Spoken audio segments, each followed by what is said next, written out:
નમસ્કાર વિદ્યાર્થી મિત્રો, જીટી જ્ઞાન ગુરુ એસએસ એજ્યુકેશન ચેનલમાં હું જીટી ઠાકોર સાહેબ આપનું હાર્દિક સ્વાગત કરું છું. મિત્રો, અગાઉના આપણા જે કંઈ પણ યુટ્યુબ ચેનલની અંદર આપણે ભારતના વારસાને લગતા વિવિધ પાર્ટ્સ બનાવી અને આપણે પ્રથમ ચેપ્ટર ભારતનો વારસો એના વિશેની જે માહિતી છે એ મેં તમને આપેલી છે.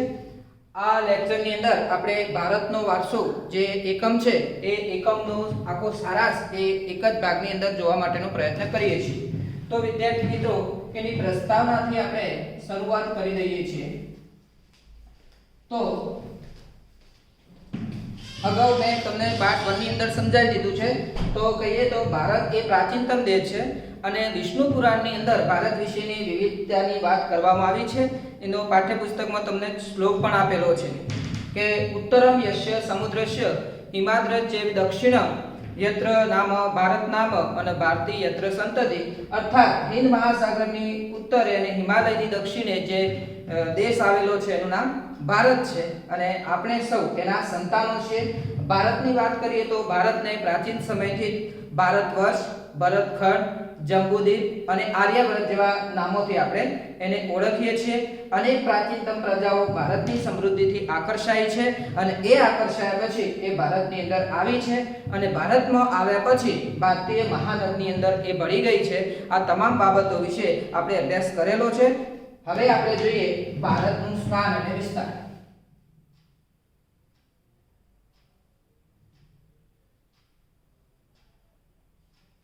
હા, તો વિદ્યાર્થી મિત્રો, ભારતના સ્થાન, વિસ્તાર અને કદ વિશે તમે ધોરણ 9 ની અંદર અભ્યાસ કરી ગયા છો.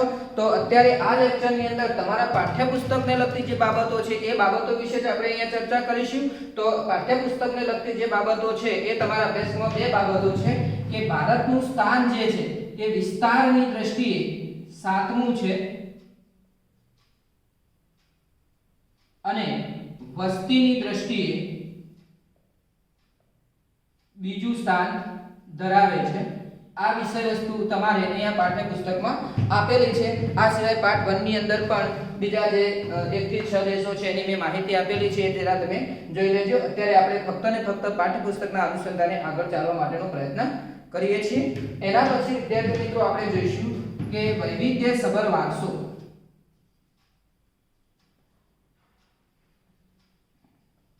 હા, તો વિદ્યાર્થી મિત્રો, વૈવિધ્યસભર વારસાની અંદર આપણે કેટલીક બાબતોની ચર્ચા અહીંયા કરીએ છીએ. તો વૈવિધ્યસભર વારસાના અનુસંધાને આપણે જોઈએ તો ભારતની પ્રજા જે છે એ શાંતિપ્રિય છે, વેપારી છે.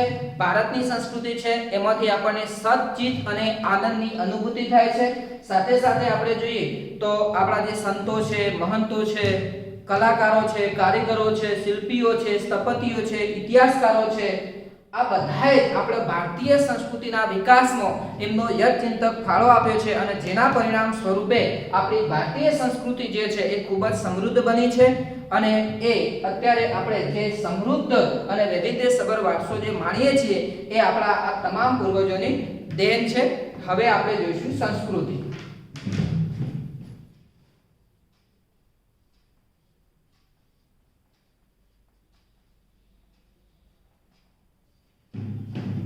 હા, તો વિદ્યાર્થી મિત્રો, તમે અહીંયા સંસ્કૃતિના અર્થ વિશે અભ્યાસ કરવાનો છે. તો તમે જોઈ શકો છો આપણે અગાઉ પણ સંસ્કૃતિના અર્થ વિશે પાર્ટ 1 ની અંદર તમને સમજાયેલું છે. છતાં અહીંયા પુનરાવર્તનની અંદર એના જે 3 અર્થ છે અર્થ આપણે સમજવાનો પ્રયત્ન કરીએ છીએ. સંસ્કૃતિ એટલે જીવન જીવવાની રીત. અહીંયા તમે જોઈ શકો છો કે સંસ્કૃતિ એ જીવન જીવવાની રીત છે. રીત એટલે કે પદ્ધતિ છે. વ્યક્તિએ પોતાનું જીવન કઈ રીતે જીવવું એ અંગેની પદ્ધતિનો ખ્યાલ એ આપણને સંસ્કૃતિમાંથી આવતો હોય છે. સંસ્કૃતિમાં જે રીતે આપણું જીવનની અંદર જે વર્તણૂક સ્વીકારી હોય એ પ્રમાણે આપણે જીવન જીવવાનો પ્રયત્ન કરીએ છીએ અને જે વસ્તુ સ્વીકારેલ ના હોય એ વસ્તુને આપણે ત્યાંથી ત્યાગ કરીએ છીએ. બીજા નંબરે છે સંસ્કૃતિ એટલે માનવ મનનું ખેડાણ.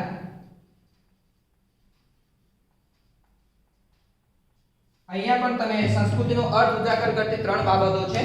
માનવ મનનું ખેડાણ કે માનવના મનની અંદર જે કંઈ પણ પડેલું છે એ વસ્તુ આપણે અહીંયા સમજી લઈએ અને માનવ મનની જે વસ્તુ છે એને મૂળ સ્વરૂપે મૂકવાનો પ્રયત્ન કરીએ તો એ આપણી સંસ્કૃતિ બને છે. સંસ્કૃતિનો ત્રીજો અર્થ છે રીત રિવાજો, રહેણી કરણી, આચાર વિચાર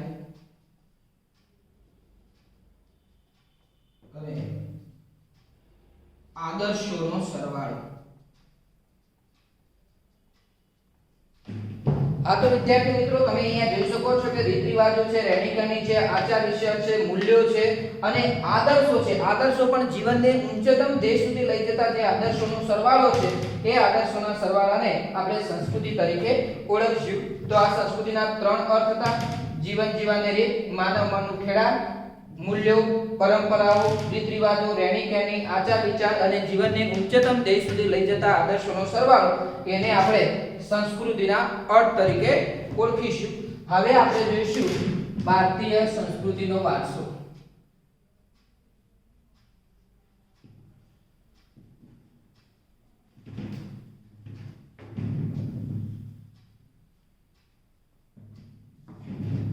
હા તો અહીંયા વિદ્યાર્થી મિત્રો, આપણે સૌ કોઈ જાણીએ છીએ કે આપણી જે ભારતીય સંસ્કૃતિ છે, એ સંસ્કૃતિ આપણને વારસામાં મળેલી છે અને એ વારસો અમૂલ્ય છે, આપણા પૂર્વજો તરફથી મળેલી ભેટ છે. એટલે એના અનુસંધાને જોઈએ તો વારસો એ પૂર્વજો તરફથી મળેલી અમૂલ્ય ભેટ છે.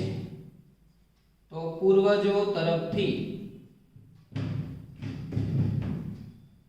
મળેલી અમૂલ્ય ભેટ અહીંયા આપણે જોઈ શકીએ છીએ વિદ્યાર્થી મિત્રો.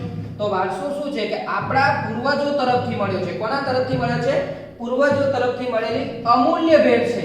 એનું કોઈ આપણે મૂલ્ય આપી શકતા નથી, કારણ કે આપણા પૂર્વજોએ એમને જે સંસ્કૃતિ મળી હતી એ સંસ્કૃતિનું સાતત્ય જાળવી રાખ્યું છે, એનું સંવર્ધન કર્યું છે અને એનો વિકાસ કર્યા પછી આપણા પૂર્વજો તરફથી એક ભેટ સ્વરૂપે આપણને મળે છે. એટલે આ વારસો જે છે, વારસાને આપણે પૂર્વજો તરફથી મળેલી અમૂલ્ય ભેટ ગણીએ છીએ. આ સિવાય આપણે કહીએ તો આપણે જે પ્રતિજ્ઞા પત્ર બોલીએ છીએ કે ભારત મારો દેશ છે અને ભારતના ગૌરવપૂર્ણ વારસાનો મને ગર્વ છે, એ ગૌરવશાળી બાબત પણ આપણને અહીંયા ખૂબ જ આપણા વારસા પ્રત્યેનો જે ભાવ છે, આપણનું જે ગૌરવ છે, માન છે, એ અહીંયા પ્રતીત થતું જોવા મળે છે. હવે આપણે જોઈશું વારસાના પ્રકારો.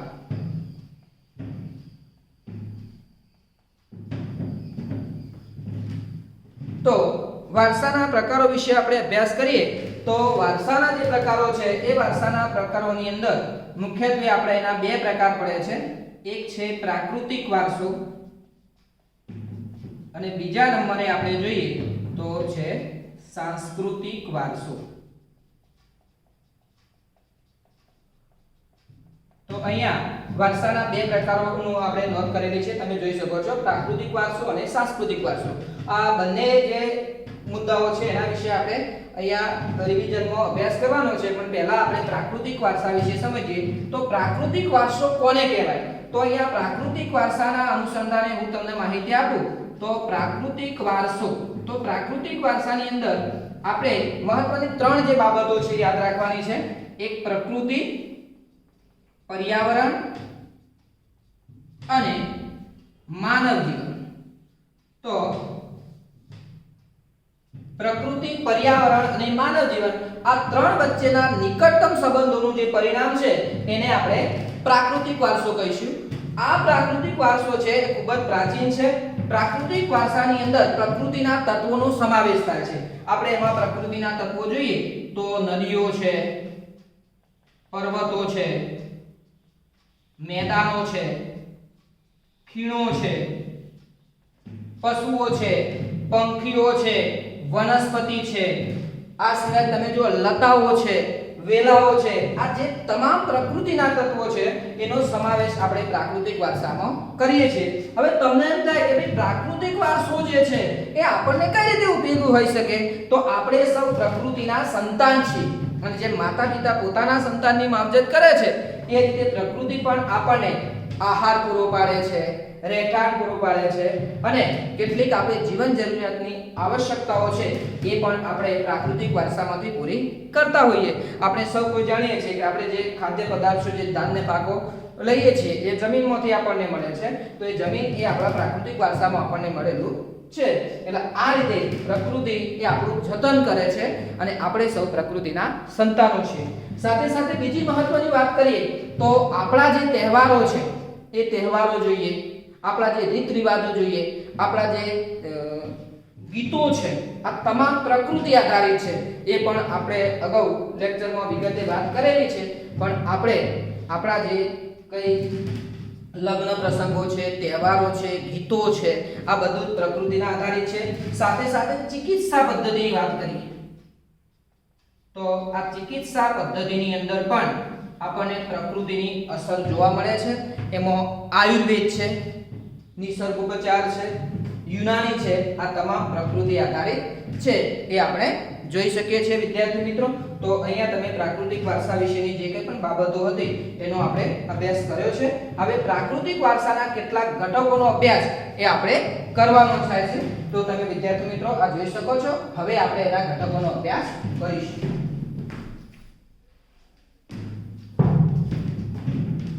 હા, તો વિદ્યાર્થી મિત્રો હવે આપણે એના જે ઘટક તત્વો છે એ ઘટક તત્વોને વિશેષ રીતે સમજવાનો અહીંયા આપણે પ્રયત્ન કરીએ છીએ. એમાં સૌપ્રથમ આપણે લઈશું ભૂમિ દ્રશ્યો. ભૂમિ દ્રશ્યો વિશેની આપણે માહિતી મેળવીએ તો અહીંયા તમે જોઈ શકો છો કે ભૂમિ દ્રશ્યો કોને કહેવાય. તો કોઈ પણ એક ભૂમિ આકાર લઈએ અને એ ભૂમિ આકારની અંદર આવેલ જે વિશેષ સ્થળો છે એ વિશેષ સ્થળોને આપણે ભૂમિ દ્રશ્યો તરીકે ઓળખશું. કે ભાઈ ભૂમિ આકાર છે, ભૂમિ આકારની અંદર શું આવેલું છે કે વિશેષ સ્થળો, અને એને આપણે કહીશું ભૂમિ દ્રશ્યો. ઉદાહરણ તરીકે આપણે જોવું હોય કે હિમાલય જે છે એ હિમાલય જે છે એ આપણો એક ભૂમિ આકાર છે. અને એ હિમાલયની અંદર આવેલ તરાઈના જંગલો છે, જે ધર્મશાળાઓ છે, કેદારનાથના જે યાત્રાધામો છે, જે વૃક્ષો છે, નદીઓ છે, આ તમામ આપણે શું કહીશું? ભૂમિ દ્રશ્યો કહીશું. તો અહીંયા આ સંકલ્પના પણ તમારે અહીંયા સ્પષ્ટ થઈ ગઈ હશે કે ભૂમિ દ્રશ્યો એટલે શું. તો કોઈ પણ એક ભૂમિ આકાર, દાખલા તરીકે અહીંયા લઈએ તો હિમાલય એ ભૂમિ આકાર ગણીએ આપણે. અને હિમાલયની અંદર આવેલા તરાઈના જંગલો, યાત્રાધામો વગેરે વગેરે જે છે એને આપણે કહીશું ભૂમિ દ્રશ્યો. બીજા નંબરે આપણે વાત કરીએ તો નદીઓ. તો અહીંયા નદીઓ વિશે તો આપણે જેટલું કહીએ એટલું ઓછું છે. છતાંય આપણે નદીઓ વિશે કેવું હોય એટલું ચોક્કસ કહી શકીએ કે નદીઓને આપણે લોકમાતાનું બિરુદ આપ્યું છે. કયું બિરુદ આપ્યું છે? લોકમાતાનું બિરુદ આપેલું છે. ખાસ કરીને આપણે જોઈએ તો સિંધુ અને રાવી જેવી નદીઓના કાંઠે તો આપણી સંસ્કૃતિ એ અત્યારે આપણને વિકસેલી જોવા મળે છે. ભારતના અનુસંધાને આપણે જોઈએ તો ગંગા, યમુના, કૃષ્ણા, કાવેરી વગેરે જેવી નદીઓ છે એ નદીઓએ પણ ભારતને સમૃદ્ધ બનાવવા માટે પોતાનો ફાળો આપેલો છે. નદીઓના ઉપયોગની વાત કરીએ તો નદીઓનું પાણી જે છે પીવાલાયક પાણી પણ આપણે ઉપયોગમાં લઈએ છીએ. સાથે સાથે સિંચાઈ માટેનું જે પાણી છે એ પણ નદીઓ દ્વારા પ્રાપ્ત થતું હોય છે અને એનો ઉપયોગ કરીને આપણે ખેતીની પ્રવૃત્તિ કરીએ છીએ. સાથે સાથે જો લીંપણ માટે પણ એ પાણીનો ઉપયોગ થતો હોય છે. નદીઓ જે છે એ નદીઓના અનુસંધાને આપણે જોઈએ તો નદી કિનારે અનેક સંસ્કૃતિઓનો વિકાસ થયેલો આપણને જોવા મળે છે. આમ નદીઓના ઘણા બધા ઉપયોગો છે. કોઈ પણ સંસ્કૃતિની વાત કરીએ તો સંસ્કૃતિ હંમેશા નદી કાંઠે વિકાસ પામતી હોય છે. એટલે નદીઓનો ઉપયોગ પણ જેટલો ગણીએ એટલો ઓછો છે. એટલે પ્રાકૃતિક વારસાના ઘટક તરીકે નદીઓ પણ આપણને ખૂબ જ સારી રીતે ઉપયોગી છે. હવે વાત કરીએ વનસ્પતિ. વનસ્પતિ સાથેનો જે આપણો નાતો છે એ પ્રાચીન કાળથી આપણે તમે જોવો છો તો પ્રાચીન કાળથી આ વનસ્પતિ સાથેનો જે આપણો નાતો છે એ ખૂબ જ શ્રદ્ધાપૂર્વકનો રહ્યો છે. અગાઉ પણ આપણે વાત કરી હતી કે ભાઈ વનસ્પતિ એ જે છે એ આપણા પ્રાકૃતિક વારસાનો એક ઘટક તત્વ છે. વનસ્પતિમાં ખાસ કરીને આપણે વાત કરીએ તો કેટલાક તો વનસ્પતિના જે એમાં ખાસ કરીને આપણે જોઈએ તો તુલસી છે, વડ છે, આ જે વૃક્ષો છે એને તો આપણે પવિત્ર ગણીને એની પૂજા કરીએ છીએ. તુલસીનો પણ તમે ઘર આગળ એનો છોડ રોપીને પૂજન કરતું જોયું હશે. વડ સાવિત્રીના દિવસે વડની પણ પૂજા થાય છે. તો આવા વૃક્ષોને પણ આપણે પવિત્ર માનીએ છીએ, પૂજનીય માનીએ છીએ. એ આપણા સંસ્કૃતિના ઘટક તત્વો છે. સાથે સાથે કેટલીક વનસ્પતિ જે છે જેમ કે લીમડો છે, એના પછી અરડુસી છે, બહેડા છે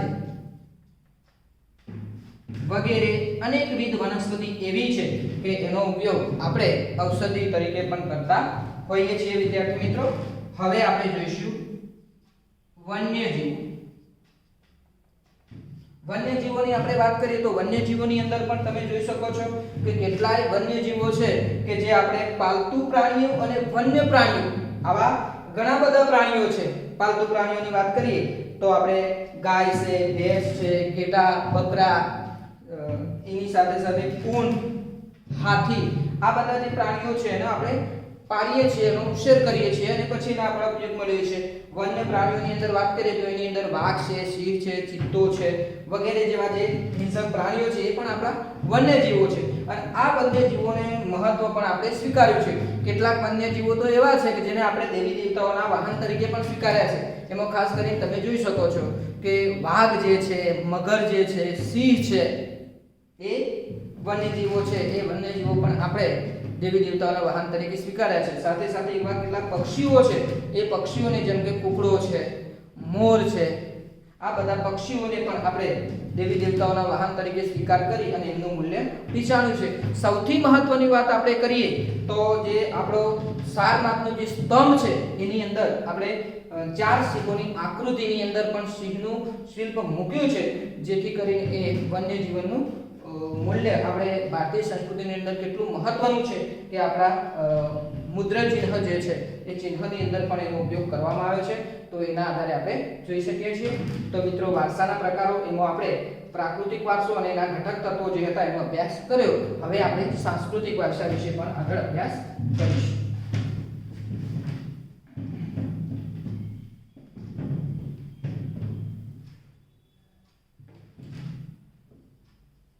સાંસ્કૃતિક વારસો.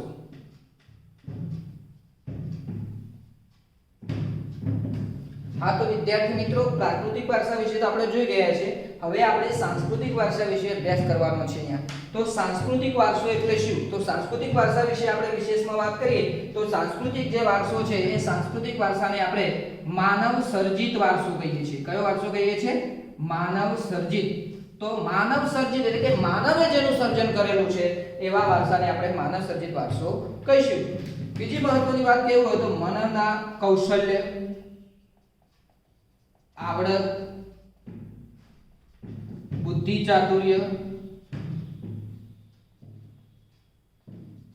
વગેરે દ્વારા, બરાબર, એમાં કલા પણ આવી જાય. તો કૌશલ્ય, આવડત, બુદ્ધિ ચાતુર્ય, કલા, કૌશલ્ય આ બધા દ્વારા વ્યક્તિએ જે કંઈ પણ સર્જન કર્યું એને આપણે સાંસ્કૃતિક વારસો કહીશું. સાંસ્કૃતિક વારસાના અનુસંધાને આપણે વાત કરીએ તો સાંસ્કૃતિક વારસો જે છે એ ખૂબ જ પ્રાચીન છે. સાંસ્કૃતિક વારસાની ઘણી બધી બાબતોની ભેટ આપણને મળેલી છે. એ અનુસંધાને આપણે જોઈએ તો એમાં આપણી શિલ્પકલા જે છે એ શિલ્પકલા તો 5000 વર્ષ જૂની છે. કેટલા વર્ષ જૂની છે? 5000 વર્ષ જૂની છે. એમાં પણ આપણે જે ઉત્કલન કરેલા સ્થળો છે, મોહેંજો-દડો છે, હડપ્પા છે, સિંધુકુળની સંસ્કૃતિ છે, એમાંથી પણ આપણને આપણા સાંસ્કૃતિક વારસાના કેટલાક મહત્વના કહી શકીએ એવા જે શિલ્પો મળ્યા છે, જેને જોતાની સાથે જ આપણને સાંસ્કૃતિક વારસા સાથે ગર્વ થાય છે. એમાં આપણે ખાસ કરીને વાત કરીએ તો સિંધુ ખીણની જે સંસ્કૃતિ છે એ સિંધુ સંસ્કૃતિમાંથી આપણને જે વિવિધ દેવ અને દેવીઓની જે મૂર્તિઓ આપણને મળી આવી છે, સાથે સાથે ત્યાંથી રમકડા મળી આવે છે, પુરુષોના અને સ્ત્રીઓના જે શિલ્પો મળ્યા છે, એમાં એક મહત્વનું શિલ્પ છે દાઢીવાળા પુરુષનું શિલ્પ. તો આ દાઢીવાળા પુરુષનું શિલ્પ પણ તમે જોશો તો આપણને ત્યાં એક ગર્વ થાય તેવી બાબત છે કે ભાઈ એ વખતના લોકોએ પણ દાઢી સહિતનું જે શિલ્પ મૂક્યું છે. એટલે આપણે કહી શકીએ અત્યારે જેમ દાઢીનો શોખ છે, ક્રેઝ છે, તો એ જમાનાની અંદર પણ દાઢીવાળા પુરુષનું શિલ્પ આપણને જોવા મળ્યું છે. તો દાઢીનો ક્રેઝ હોઈ શકે એવું આપણે માની શકીએ છીએ. સાથે સાથે એ જ યુગની અંદર અનુમૌર્ય કાળની અંદર આપણે વાત કરીએ તો ત્યાંથી પણ આપણને ઊંધા કમળ ઉપર વૃષભ અને સિંહનું ચિત્ર જોવા મળે છે. ભગવાન બુદ્ધની પ્રજ્ઞાપારમિતાનું જે ચિત્ર છે, નર્તકીનું ચિત્ર છે, આ બધા જ જે શિલ્પો છે, ચિત્રો છે, એ આપણને સાંસ્કૃતિક વારસા વિશેની જે માહિતી છે આપણને આપતા હોય છે. વિદ્યાર્થી મિત્રો, તો હવે સાંસ્કૃતિક વારસા વિશે પણ આપણને ખ્યાલ આવી ગયો છે. સાથે સાથે હવે આ બંને વારસાને જે લગતી કેટલીક બાબતો છે એને સાથે આપણે સમજવાનો પ્રયત્ન કરીએ. તો સાંસ્કૃતિક વારસો અને અહીંયા આપણે જોઈએ છીએ પ્રાકૃતિક વારસો. રિવિઝનની અંદર બંને સાથે હું એટલા માટે લઉં છું કે જેથી કરી બંને વચ્ચેનો જે તફાવત છે તમને ખ્યાલ આવી જાય. તો સાંસ્કૃતિક વારસો એ સંપૂર્ણ માનવ સર્જિત વારસો છે, કારણ કે એ માનવે બનાવેલો છે. જ્યારે પ્રાકૃતિક વારસો જે છે કુદરતી વારસો છે, એને આપણે નૈસર્ગિક વારસો પણ કહીએ છીએ, કેટલાક કુદરતી વારસો પણ કહે છે. તો એ તફાવતની રીતે આપણે જોઈએ. સાંસ્કૃતિક વારસામાં કઈ બાબતો આવે? તો સાંસ્કૃતિક વારસાની અંદર આપણે જોઈએ છીએ તો એની અંદર મહેલો આવે, ગુંબજો આવે, કિલ્લાઓ આવે, મંદિરો આવે, મસ્જિદો આવે, શિલાલેખો આવે. આ બધા સ્થાપત્યો શેની અંદર આવી જાય? સાંસ્કૃતિક વારસામાં આવી જાય. પ્રાકૃતિક વારસો અગાઉ આપણે વિગતે જોયો છે. તો એની અંદર શું આવે કે પ્રકૃતિના વિવિધ તત્વો આવે છે, કે નદીઓ આવે, પહાડો આવે, ખીણો આવે, ઉચ્ચ પ્રદેશો આવે, મેદાનો આવે, વગેરે વગેરે. બરાબર? તો તફાવતની રીતે પણ આપણે જોઈ લીધું છે કે ભાઈ સાંસ્કૃતિક વારસો અને પ્રાકૃતિક વારસો. અહીંયા પ્રકૃતિ સાથેનો આપણો નિકટતમ સંબંધ છે અને અહીંયા માનવ સર્જિત કરેલી જે સ્થાપત્ય કલા છે એની સાથે સંબંધ છે. બંનેની વ્યાખ્યાઓ પણ તો આપણે જોઈ ગયા છે કે માનવે કલા, કૌશલ્ય, બૌદ્ધિક શક્તિ અને ચાતુર્ય દ્વારા જે કંઈ પણ નિર્માણ કર્યું એ સાંસ્કૃતિક વારસો છે. જ્યારે માનવી, પર્યાવરણ, બરાબર, ખાસ ત્રણ અને પ્રકૃતિ, આ ત્રણ વચ્ચેનો નિકટતમ સંબંધ એટલે આપણે કહીશું પ્રાકૃતિક વારસો. હવે સાંસ્કૃતિક વારસા વિશે આપણે વાત કરતા હતા. તો સાંસ્કૃતિક વારસો આપણાના જે કેટલાક સ્થળો પણ સાંસ્કૃતિક વારસાના આપણને અહીંયા જોવા મળે છે. એમાં ખાસ કરીને જોઈએ તો આપણા જે સ્વાતંત્ર્ય સંગ્રામ વખતના જે સ્થળો છે એમાં બારડોલી આવી જાય, વર્ધા આવી જાય, કોલકાતાનો શાંતિ નિકેતન આશ્રમ આવી જાય, દિલ્હી વગેરે જેવા સ્થળોનો સમાવેશ પણ આપણા સાંસ્કૃતિક વારસામાં થતો હોય છે. હવે આપણે વાત કરશું ગુજરાતના સ્થળો વિશે.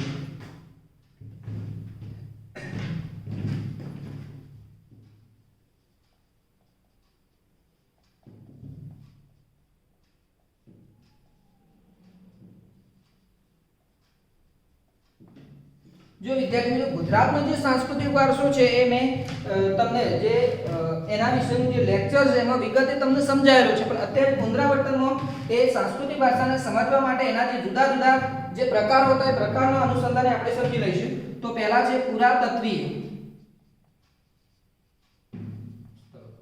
તો આપણા જે પ્રાચીનતમ અને પુરાતત્વીય સ્થળો છે એના અનુસંધાને આપણે એક વારસાના સાંસ્કૃતિક સ્થળો જે છે એને અલગ મૂકવાનો પ્રયત્ન કર્યો છે. એની અંદર તમે જુઓ લોથલ છે, રંગપુર છે, રોજડી છે, ધોળાવીરા છે. બરાબર? તો લોથલ, રોજડી, ધોળાવીરા વગેરે જેવા જે સ્થળો છે એવા સ્થળોને આપણે પુરાતત્વીય સ્થળોની અંદર મૂકેલા છે. સાથે સાથે કેટલાક એવા સ્થળો છે જેને આપણે ઐતિહાસિક સ્થળો એની અંદર મૂકવાનો પ્રયત્ન કર્યો છે. તો ઐતિહાસિક સ્થળોની અંદર વડનગરનું જે કીર્તિ તોરણ છે, રુદ્ર મહાલય છે જે સિદ્ધપુરમાં આવેલો છે, સાથે સાથે સહસ્ત્રલિંગ તળાવ એ પાટણમાં આવેલું છે. એની સાથે સાથે અમદાવાદના પણ કેટલાક સ્થળો એની અંદર આવી જાય છે. જામા મસ્જિદ છે, સીદી સૈયદની જાળી છે, કાંકરિયા છે. આ બધા જ જે સ્થળો છે એ સ્થળો આપણે ત્યાં ઐતિહાસિક સ્થળોની અંદર એને મૂકીએ છીએ. આ સિવાય વડોદરાનો રાજમહેલ, જૂનાગઢની અંદરના કેટલાક સ્થળો આપણે અંદર લીધેલા છે. સાથે સાથે મુનસર તળાવ જે વિરમગામની અંદર આવેલું છે. આ બધા જે સ્થળો છે આપણે ઐતિહાસિક સ્થળોમાં લીધા છે. સાથે ધાર્મિક સ્થળોની આપણે વાત કરીએ તો ધાર્મિક સ્થળોની અંદર પણ આપણે દ્વારકાધીશનું મંદિર, શંકરાચાર્યની જે શારદાપીઠ છે એ દ્વારકાની અંદર આવેલા બે સ્થળો એનો પણ ઉલ્લેખ આપણે કર્યો છે. એની સાથે સાથે અંબાજી માતાનું મંદિર જે અંબાજી મુકામે આવેલું છે બનાસકાંઠા જિલ્લાની અંદર, બહુચરાજી માતાનું મંદિર જે મહેસાણા ખાતે આવેલું છે બહુચરાજી મુકામે. એના પછી આપણે મોઢેરાનું સૂર્ય મંદિર જે મોઢેરા ખાતે આવેલું છે, ઉનાવા, મીરાદાતા, પાવાગઢનો જે મહાકાળી માતાજીનું મંદિર છે જે પંચમહાલ જિલ્લામાં આવેલું છે. આ બધા જે સ્થળો છે આપણા ધાર્મિક સ્થળો છે. એમાં આપણે ખાસ કરીને દ્વારકાધીશ, અંબાજી, બહુચરાજી વગેરે વગેરે જે મંદિરો છે એનો સમાવેશ આપણે ધાર્મિક સ્થળોમાં કર્યો હતો. અને એના પછી જે છે આપણા સામાજિક અને પ્રવાસનલક્ષી જે સ્થળો છે એ સામાજિક અને પ્રવાસનલક્ષી સ્થળોનો અભ્યાસ પણ આપણે કરી ચૂક્યા છીએ. તો એની અંદર કયા કયા સ્થળો આવે તો એમાં ખાસ કરીને જોઈએ તો સામાજિક અને પ્રવાસનલક્ષી સ્થળો છે એમાં વિજયનગરની પોળો જે છે તો એ પોળો છે એ પોળો અરવલ્લી એટલે કે સાબરકાંઠા મુકામે આપણને જોવા મળે છે. સાથે સાથે ઉત્તરાદ નૃત્ય મહોત્સવ જે મોઢેરાની અંદર થાય છે, પતંગ ઉત્સવ અને કાર્નિવલ, કાંકરિયા કાર્નિવલ એટલે પતંગોત્સવ.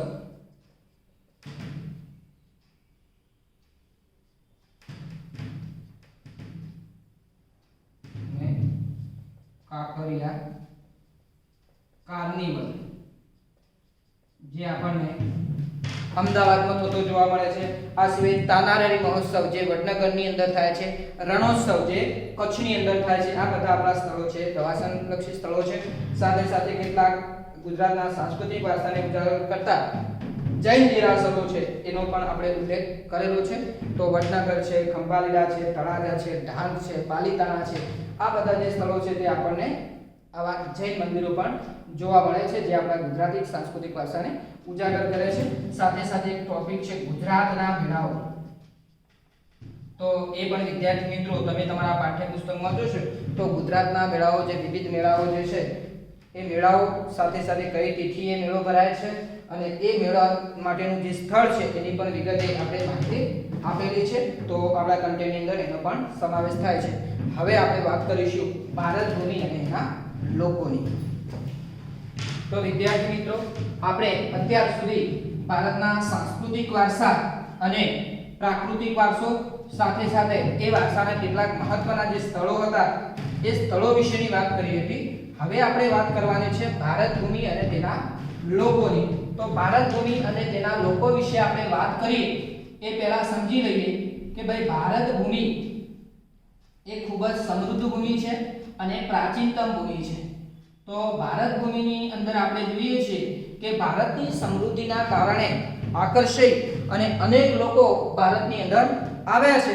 અને એમાં ખાસ કરીને આપણે જોઈએ તો દ્રવિડો જે છે એ આપણી પ્રાચીનતમ પ્રજા માનવામાં આવે છે.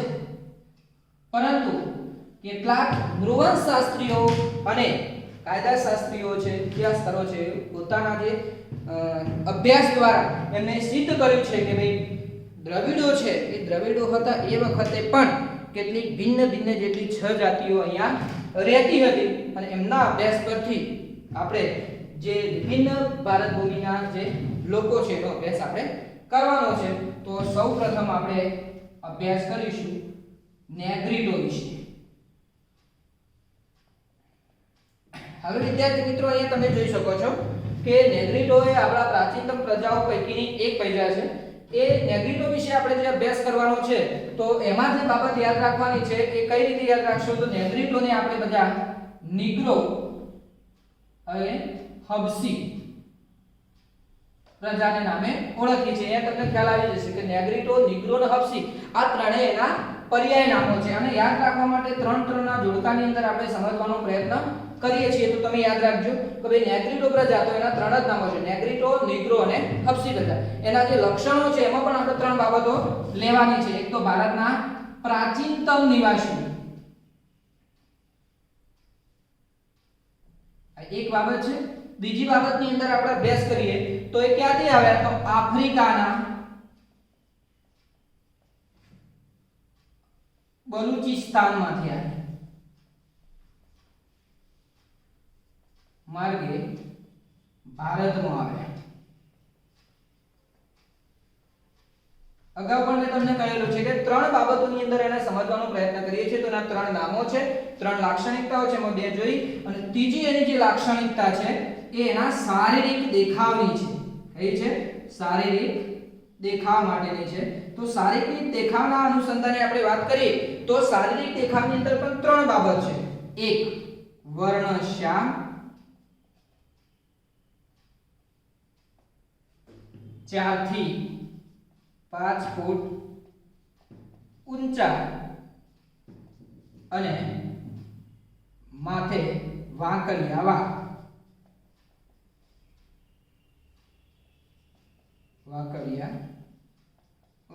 એ વિદ્યાર્થી મિત્રો તમે જોઈ શકો છો. તો નેગ્રીડો ત્રણ નામ, નેગ્રીડો, નીગ્રો, હબસી પ્રજા. એની ત્રણ લાક્ષણિકો પ્રાચીન નિવાસીઓ છે, આફ્રિકાના બલુચિસ્તાનના માર્ગે ભારતમાં આવ્યા અને વર્ણશ્યામ, 4 થી 5 ફૂટ ઊંચા અને માથે વાંકડિયા વાળ. એટલે આ જે આપણી પ્રાચીન પ્રજા છે એનો તમને ખ્યાલ આવી ગયો છે. હવે આપણે જોઈએ છીએ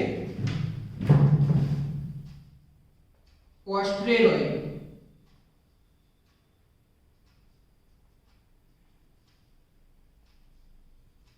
ઓસ્ટ્રેલોઇડ પ્રજા વિશે પણ વિગતે આપણે જુદા જુદા પાઠ દ્વારા તમને સમજાવવાનો પ્રયત્ન કર્યો છે. એની અંદર સમજાવી દીધું, પણ પુનરાવર્તનમાં આપણે એના જે વિશેષ મુદ્દાઓ છે અહીંયા લઈ શકીએ છીએ.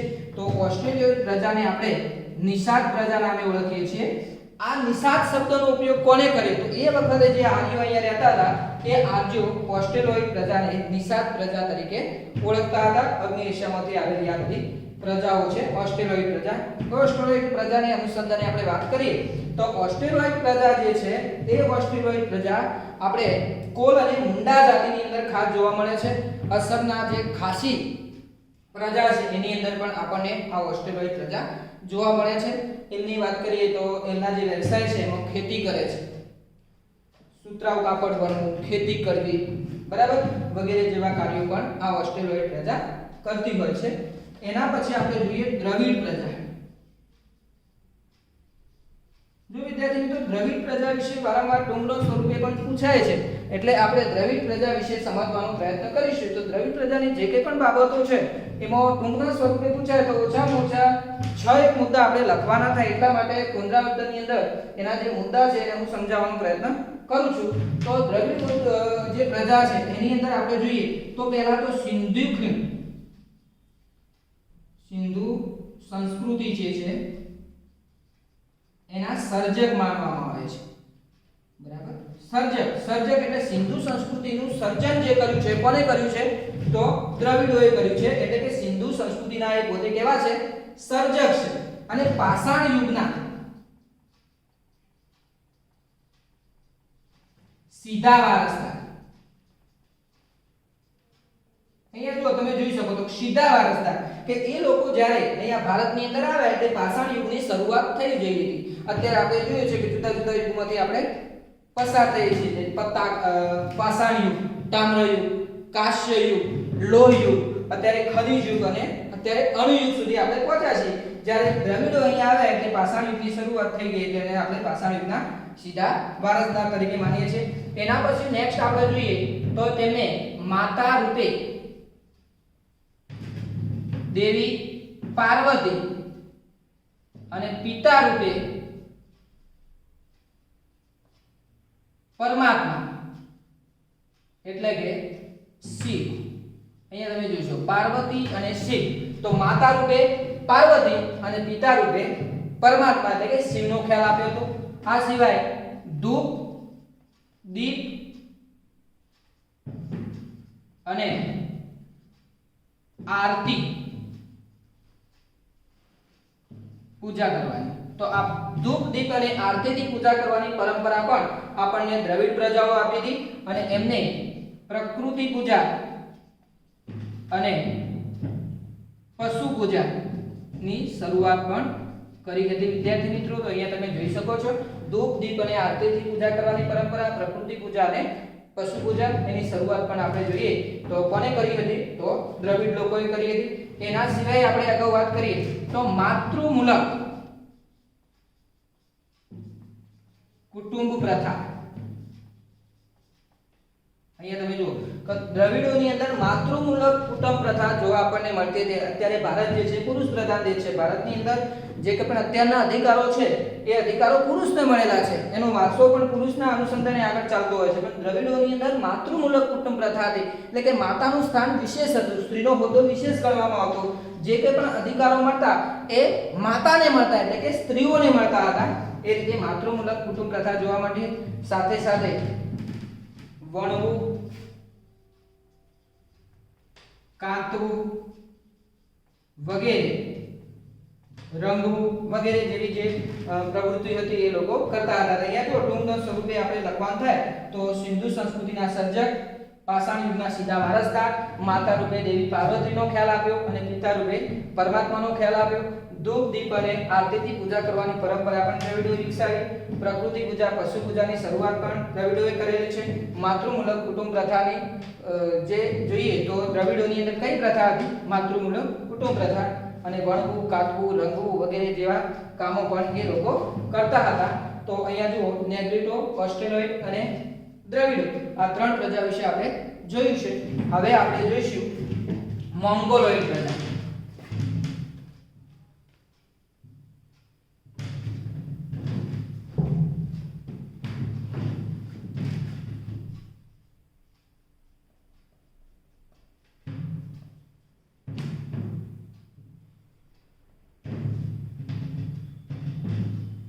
તો જો વિદ્યાર્થી મિત્રો અહીંયા મોંગોલોઈડ પ્રજા વિશેનો આપણે અભ્યાસ કરીએ છીએ.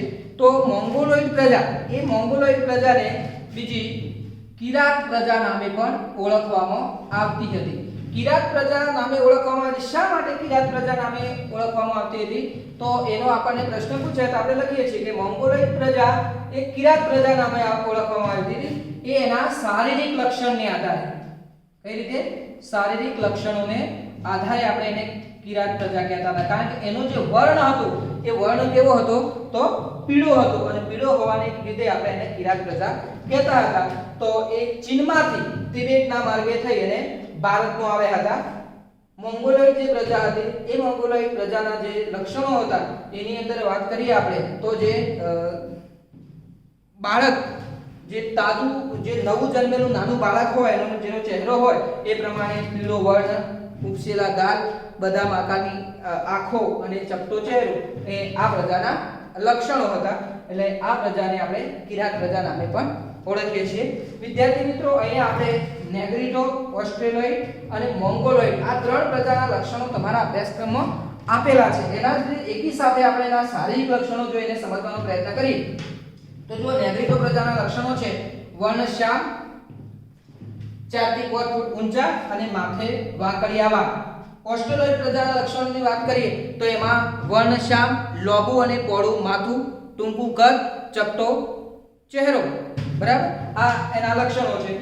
મોંગોલોઇડ પ્રજાની વાત કરીએ કિરાત પ્રજાની અંદર વર્ણ પીળો, ઉપસેલા ગાલ, બદામ આકારની આંખો અને ચપટો ચહેરો. એ પણ આપણે ખાસ યાદ રાખવાનું છે. તો આપણે આ 4 પ્રજાઓની વાત કરી. હવે વાત કરીએ અન્ય પ્રજા.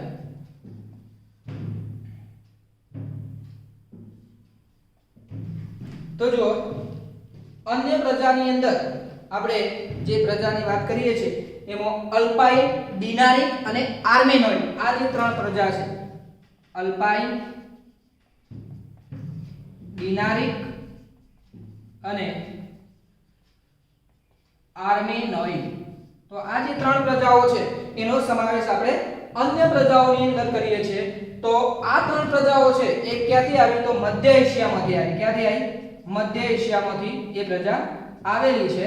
અને એની જે મહત્વની બાબત છે તો અલ્પાઇન, ડિનારિક અને આર્મેનોઇડ આ જે ત્રણેય પ્રજાઓ હતી એ ત્રણેય પ્રજાઓ સમાન ભૌતિક ગુણધર્મ ધરાવતી હતી. શું ધરાવતી હતી?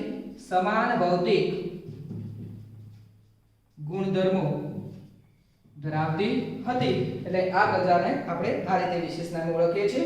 નેક્સ્ટ આપણે અભ્યાસ કરશું આર્યો વિશે. જો વિદ્યાર્થી મિત્રો જે રીતે મેં વાત કરી તેમ કે દ્રવિડો વિશે ટૂંક નોંધ પૂછાય છે ને એના વિશે આપણે વિશેષ મુદ્દાઓને યાદ રાખવાનો પ્રયત્ન કરવાનો હતો. એ રીતે આર્યો વિશે પણ આપણને ટૂંક નોંધ પૂછાતી હોય છે. એટલે કે આર્યો વિશે પણ આપણે યાદ રાખવાનો પ્રયત્ન કરીએ. તો આર્યો જે છે એ આર્યોના અનુસંધાને વાત કરીએ તો આર્યોને બીજી નોર્ડિક પ્રજા નામે ઓળખવામાં આવે છે. કઈ પ્રજા? નોર્ડિક પ્રજા. અને આર્ય સભ્યતાના જે નિર્માતાઓ છે એ પણ નોર્ડિક પ્રજા એટલે કે આર્યોને આપણે ગણીએ છીએ. એના પછીની આપણે વાત કરીએ તો આ જે આર્યો જ્યાં વસતા, પ્રાચીન હિન્દુઓ જે હતા એ આર્યો કહેવાતા. અને આર્યોની વસ્તી જો વધુ હોય એ આર્યોની વસ્તી વાળો પ્રદેશ એ આપણે આર્યાવર્ત તરીકે ઓળખીએ છીએ. તો આર્યોની વસ્તી જ્યાં હોય ત્યાં નો પ્રદેશ આર્યાવર્ત કહેવાય. એટલા માટે આપણે ભારતમાં આર્યો એટલે કે હિન્દુઓ વધુ હતા એટલે આપણું ભારતનું નામ છે પણ આર્યાવર્ત છે. સાથે સાથે બીજી મહત્વની વાત કરીએ તો આપણા ભરત કુળના એટલે કે ભરત જાતિના, ભરત રાજાના નામ ઉપરથી પણ આપણો જે ભારત દેશ છે જે વિશાળ છે એને ભરતખંડ, ભારતવર્ષ કે ભારત ભૂમિ જેવા નામોથી આપણે ઓળખીએ છીએ. બીજી મહત્વની વાત કરીએ તો આર્યો જે હતા એ આર્યો પ્રકૃતિ પ્રેમી હતા. કેવા હતા? પ્રકૃતિ પ્રેમી હતા. અને પ્રકૃતિ પ્રેમી હોવાને લીધે પ્રકૃતિના જે વિવિધ તત્વો છે જેમ કે વરસાદ છે, સૂર્ય છે, પહાડો છે, વનસ્પતિ છે, આ બધા જ પ્રકૃતિના તત્વોની પૂજા આરાધના કરતા હતા. અને પૂજા આરાધના પછી એમને ધૂપ દીપ અને આરતીની જે પૂજા આરાધના હતી એમાં ખાસ કરી અને સ્તુતિઓ એટલે કે ઋચાઓની શરૂઆત પણ આર્યોએ કરી હતી. અને સમય જતા એમાંથી વેદ પઠન શરૂ થયું અને અત્યારે આપણે જે શ્લોકો બોલીએ છીએ કે જે ઋચાઓ કે મંત્રોનો ઉચ્ચાર કરીએ છીએ એ આર્યોની દેન છે. બરાબર વિદ્યાર્થીઓ? આર્યો વિશે બીજી વાત કરીએ તો અન્ય જે પ્રજાઓ હતી સમકાલીન પ્રજાઓ, સમકાલીન એટલે એમના સમયગાળા દરમિયાન થઈ ગયેલી પ્રજાઓ જેમ કે નેગ્રીડો છે, ઓસ્ટ્રેલિયન દ્રવિડ પ્રજા છે, મોંગોલોઈ છે, અલ્પાઇન ડિનાઈ, કાર્બોનાઇટ, આ બધી જ પ્રજાઓની વચ્ચે આર્યો જે હતા એ વધુ વિકસિત પ્રજા હતી. તો આ આર્યો વિશેની પણ કેટલીક બાબતોની ચર્ચા આપણે અહીંયા કરી દીધી છે. અહીંયા તમે એના વિશેની નોંધ પણ જોઈ શકો છો વિદ્યાર્થી મિત્રો. હવે આ જે બધી પ્રજાઓ હતી એ ભારતની અંદર આવી, ભારતમાં રહી અને ભારતના મહાનદમાં ભળી ગઈ.